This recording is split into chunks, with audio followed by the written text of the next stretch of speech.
5. episoodiks sõidame me Courmayeurii, Euroopa kõrgeima mäestiku Mont Blanc'i alamile, mööda mille mäeharja jookseb ka Itaalia ja Prantsusmaa piir. Meie eesmärk on vallutada 3000 meetri kõrgune Pascali mäetipp, kus peaks väidetavalt asuma väike mägionn. Selle missiooni teeb aga eriti keeruliseks fakt, et tippu peame me jõudma enne, kui päike loojub ja temperatuur jõuab langeda miinustesse. Me oleme suht kontideni läbi külmunud, sest meil ei ole kindaid kaasas. Matk võtab aga õige pea ootamatu pöörde. Praegu juhtus vist üks hirmsamaid hetki, mida ma üldse kunagi näinud olen. Kui tuleb välja, et ilmastikuolud on oodatust palju tõsisemad. Ma natuke lootsin, et see lumi hakkaks kõrgemalt. Kas selle väljakutsega hindasime me ennast üle? Appi. Ma hoian käes hetkel 4,5 liitrit vedelikku. See tundub juba väga tüütu nüüd üles vedada. Ma on täiega tunne, et mul on kuskil ka villased sokid, aga ma olen need ära kaotanud. Kõige tüütum asi täna selle matka juures on see, et siin all on praegu nii palav. Ma peaks kuidagi uskuma, et ma pean võtma kaasa 3 paari mingeid paksemaid riideid. Kallist televaataja, kes ei veel ole aru saanud, siis me fucking vihkame Johannest. Nuinud asjad, mis ma leidsin. Mis te arvate minu kookidest? Suht halvad koogid. Seda ma tahaks nagu iga ärkveloleku tund lihtsalt räigelt torni kütta Johannesele. Raamatu soovitus. Papud tänaseks ettevõtmiseks.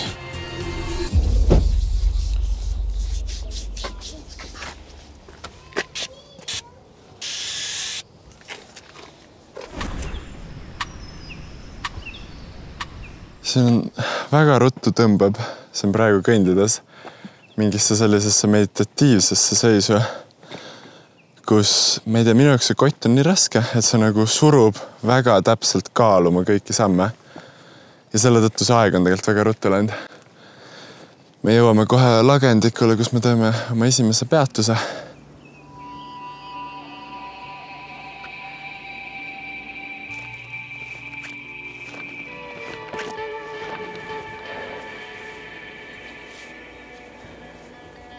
Kaarel ei ole suurim fänn, kui ma teen loodusfotograafiat. Palli seljadega on hetkel Mont Blanc.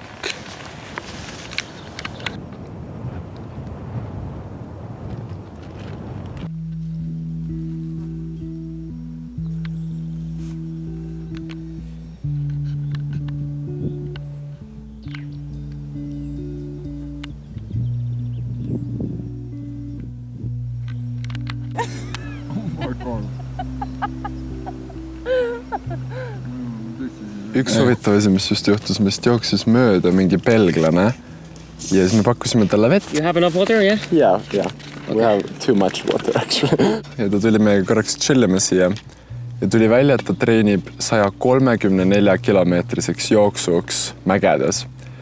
Ja täna, mis ta peab veel tegema, ta ütles, et ta peab 3000 meetrit kõrguste vahet tegema. Veel, aga ta tundus olevat juba suht kaua jooksnud. Väga haige tunne, kui sa näed kedagi sellist, kes on lihtsalt nii tugev. Me vastasime asja, et Johannese veepudeli peal on Gusto. Meie lemmik. Kui meil midagi halvasti peaks minema, siis see on selle süü, et Johannes valis vale pudeli vett.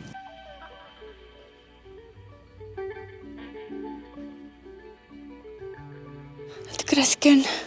Ma olen natuke aegsam kui poisid praegu, ma ei tea miks. I'm taking my sweet time. Me oleme hetkel tõenäoliselt umbes 1900 peal ja meil on veel 1000 meetrit vaja tõusta.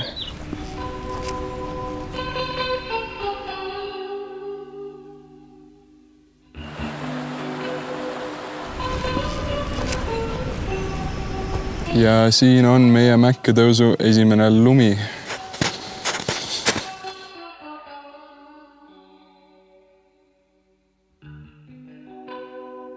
Me oleme jõudnud umbes poole peale oma matkast ja meil on aeg teha väike gnocchide paus. Me avastasime, et need on väga kerge toit, sest et sa põhimõtteliselt tegelikult ei pea neid keetma. saad lihtsalt süüa pestoga või tomatikastmega. Tule siin oma toitu. Mul on küll njokid, ma arvan, me võiks jagada, me ei viitsinud kotist välja tuua. Ma taha sulle väga anda neid, need paremad. Päriselt. Okei. Mida vittu? Andeks, ma olen aus. Oleks me vaid sel hetkel teadnud, kui väike see njokide probleem võrreldes eesootavaga on.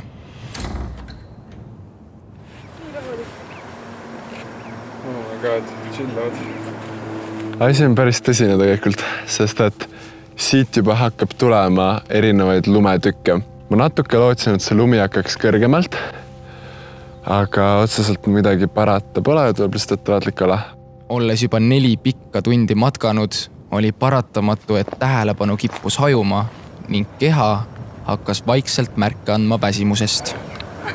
Märkamatult oli aga temperatuur langenud üle 10 kraadi ning olukord muutus üha ärevamaks. Oh shit.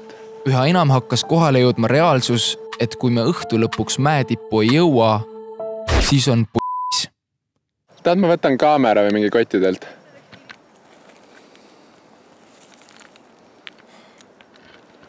Kuskil seal üleval peaks meie onn olema. Ma arvan, me ei ole tegelikult kaugemal kui 1 tund, aga juba veits hakkab kõhedaks minema ja pilved on tulnud palju madalamale. Nii et ma loodan, et varsti jõuame sinna. Olukord on selline, et mu müts veeres asja alla mingi 20 meetrit. Seal. Me tulime siit üles suhteliselt vaevaliselt, aga nüüd siit alla minnes selgub, et mitte kuskile ei ole jalgu panna. Tolles hetkes tundus see olukord pigem naljakas, kuid tagantjärele vaadates võttis meie reis just sellel hetkel hoopis teise, palju jubedama pöörde.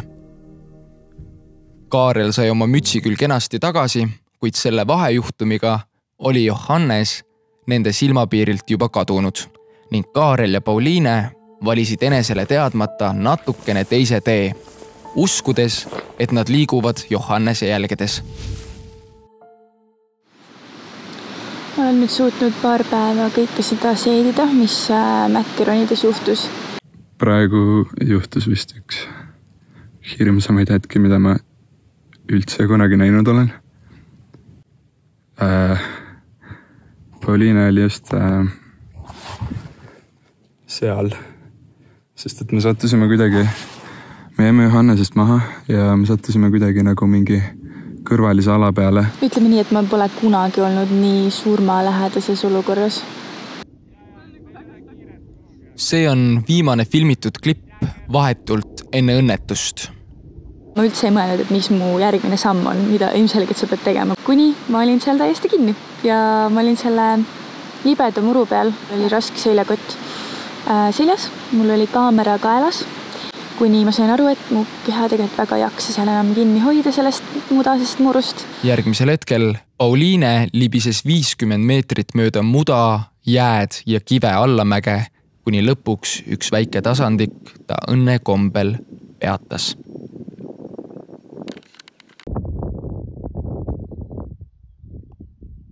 Neil juhtus midagi. Kas tal on kõik korras? Nad on nagu kõik elus, aga Pauliine libises mööda jääd alla nagu päris palju. Mul terve keha värises, mul olid sõrmed täiesti paistes. Sest et ma pidevalt üritasin ka lumest nagu kuidagi kinni haarata või nagu käed lumme lükata, nagu Kaarel mind aitas. Seda ma isegi mäletan, et ta ütles mulle, karjus mulle sealt ülevalt. Kohe, kui ma peatuma jäin, hakkas päike mu peale lihtsalt särama.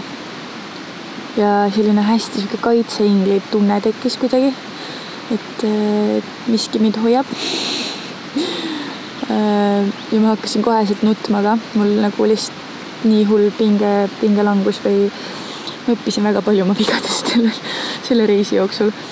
Peale esimese šoki möödumist jäi õhku aga küsimus. Kas jätkata või mitte? See nime, et sa jäid terveks. See nime, et kaamera jäi terveks, meil läks nagu nii hästi, kui vähegi sai minna see praegu. Me otsustasime edasi minna. me jõudsime umbes 3/4 peale vähemalt, aga meie silt on lume all. Siin on nagu veits mingeid asju näha, aga siin on lumevall ees, et näha teisele poole. See on väga haige asi. Oh my god. See on lihtsalt jääjärv. Ma ei ole midagi sellist näinud. Wow! Holy fuck! Ma mõtlesin, et ma jagan oma kaasronijatele lume sees ronimise taktikaid, mille ma siin avastanud olen liigse aja jooksul eelmise lume sees. Oh fuck! Ühesõnaga, mulle tundub, et kõige mõistlikum on niimoodi minna, et kui sul on vaja kuskil astuda, siis sa nagu saed endale ühe pisikese augu välja nagu. See võtab veits aega, aga nüüd mul on siin nagu solid nagu pinnas, kuhu astuda. Ehk siis ma arvan, et tegelikult kui seda rahulikult teha, siis on lume sees suht okei minna. Aga me lihtsalt peame nagu väga kannatlikud olema.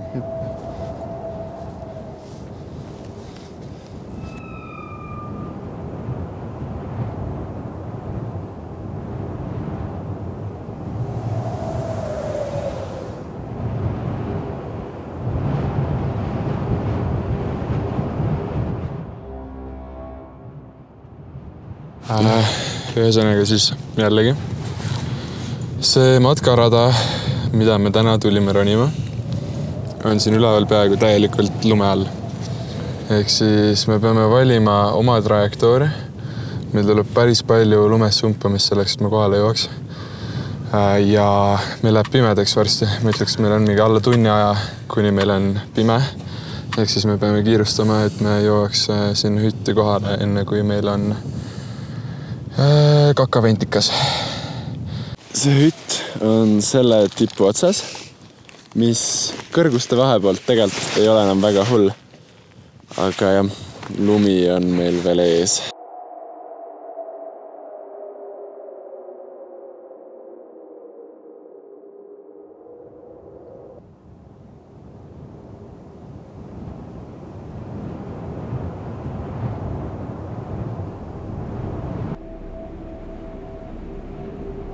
Me oleme suht kontideni läbi külmunud, sest meil ei ole kindaid kaasas. Me ei oleks jälle arvanud, et me midagi sükest teeme.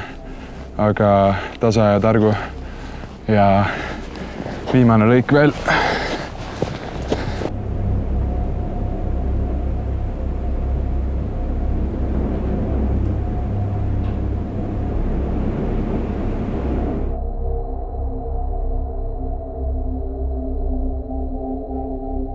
Meil on siin mingi väga sketši sektsioon, kus on kõik kivid lahtised. Ja meil olid jälle close call'id, kuidas ülemise inimese kohalt lendas kivi alumise poole. Korduvalt mõtlen, et mida kuradit ma teen siin. See on nagu üks vaimselt välja kutsuvamaid asju, mida mina elus teinud olen. Me oleme ennast mingitesse väga haigetesse olukordadesse pannud täna, sest et tuleb välja, et mäel on matkarajad põhjusega ja kui olla mitte matkaraja peal, siis võib sattuda kohtadesse, kus on päris reitsilt raske. Aga me oleme kohe kohal. Oota, ma ei saa praegu. Hakkas krampi tulema juba, mul on jalad nii pekkis lihtsalt juba, et oota. Hästi.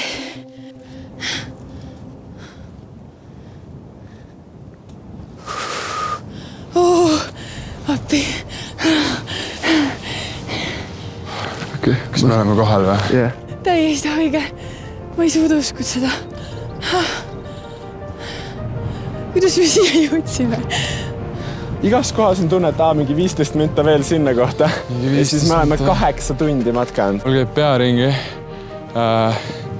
Ma olen täiesti läbi. Jalad on märjad. Ei ole võimalik. Jupeldused. Ma tulin sealt. Nagu vaat seda küla. See tundub nii fucking kaugel. Seal on meie maja. Me tegelikult ju ei tea, kas uks on lahti. aga ma arvan, et isegi kui see on lukus, siis meil on siin mõni piisavalt suur kivi, millega see lukk lihtsalt maha võtta. Mul on täiesti pohhu näiteks. Ülja.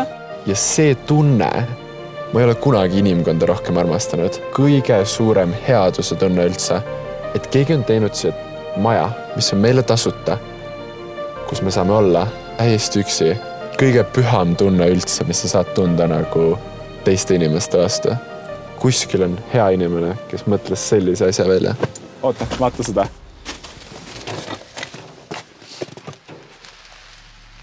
Nad on fucking asjad on lukus, nagu need aknad on muidu täiesti lahti. Päriselt ka või? Ma ei saa sisse. Päriselt ka või? Oh, oota. Oh my god. Ma ei saa. Holy shit. See ei ole norm. Oh. Siin on toasussid ja vetsupaberi, kõik asjad on olemas, aga mis kuraadi teemani pärast need uksed lukus on? Miks selline üles ehitus? Okay. Siin elektriprolli ei pruugi olla, aga siin on gaasisoenduprolli. Leitsime külaliste raamatu. Viimati oldi siin käidud veebruaris. Annab ükskõik mis pärast seda mäge juhtub siin reisil on nagu mingi reaalselt kõige lihtsam asi vist. Üldse. Okay, kas meil nüüd on ühisnokid? Ja, viskame need ka siia. Kuulge, aga teeme siis sooja toid endale või? Kas sa said siipelga siit välja või?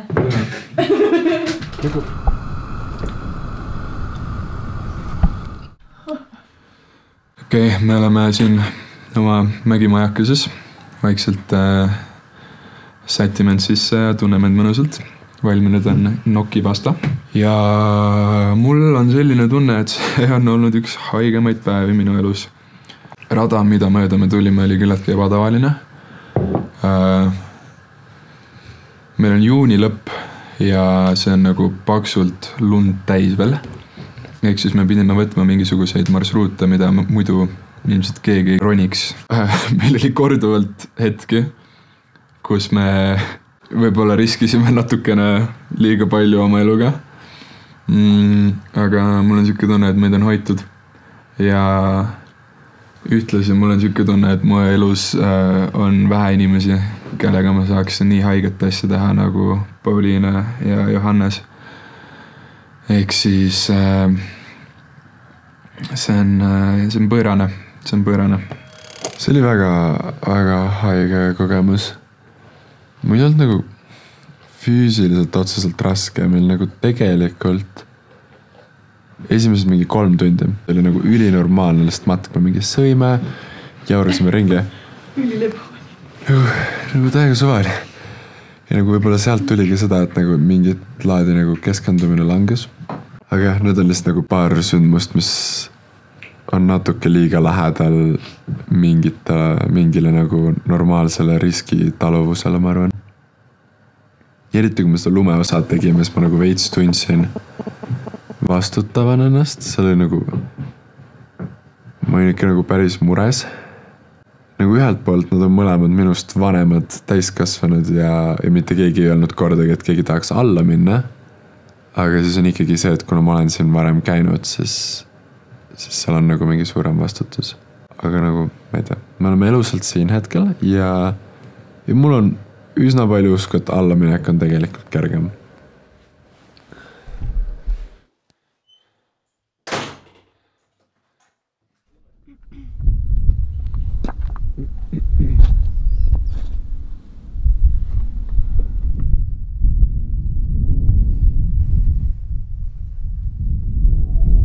Suht külm oli eesel.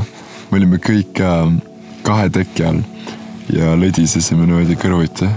Kolmekesi seal niimoodi. Kas sa teadsid, et külmas su keha tahab rohkem pissida, sest et sul on kiirem mingi verevahetus ja siis bla, midagi. Igatahes 9 ma magada ei suutnud ja siis ma olen siin õues nüüd chillen mingi 3 tundi. Kui siin päike paistab, siis on tegelikult väga soe. See on päris absurdne, et et siin ei ole kedagi. Et sa saad lihtsalt matkama hakata ja see sinu oskus ja jõud matkata eraldab sind inimestest ja sa leiad kohti, kus ei ole teisi inimesi. Sa lõpuks nagu vabaned teistest inimestest. See on päris lahe. Mingi see on naturaalne filter.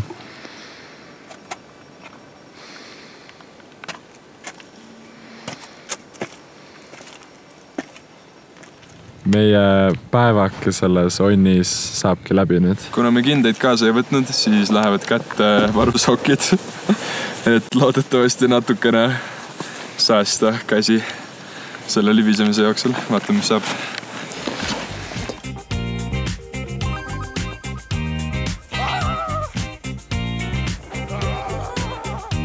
Ja nii saidki meie 2 väga väsitavat ja seiklusterohket päeva Courmayoris läbi. Edasi lähme Prantsusmaale, kus saame lõpuks ometi oma kauaoodatud unistust mountain bike'i proovida. Tead, me saame nagu mingi 2,5 tunniga alla.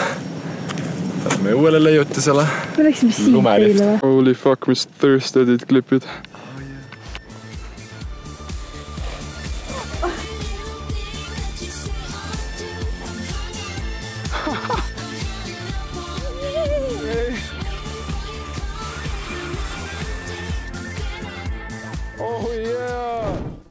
Ula peal Alpides.